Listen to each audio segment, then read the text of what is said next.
Banjir di Bale Endah. Assalamualaikum warahmatullahi wabarakatuh. Sampurasun. Patepang deui sareng simkuring Kiska Mutiara ti kelas 11 IPS 4. Ayeuna abdi bade ngadugikeun warta tentang banjir di Bale Endah. Sababaraha minggu katukang, daerah Bale Endah Kabupaten Bandung kakenaan ku rupi-rupi musibah. Salah sahijina mudalna cai wahanganan Citarum. Dumasar kana data anu aya kurang leuwih 1536 imah katut wangunan sakola jeung pamarentahan kakeueum ku cai wahangan Citarum. Panyebab mudalna cai wahangan teh sabab gedena cai hujan jeung lobana runtah anu ngahalangan kokocoran anu ngabulakarkeun cai jadi ngayembem.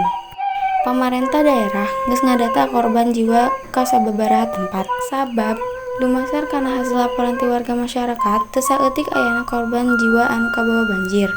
Masyarakat Kota Bandung ngarasa prihatin ku ayana musibah eta. Masyarakat oge ngayakeun tarekah ngumpulkeun warga keur sumbangkeun ka warga nu keunaan musibah eta.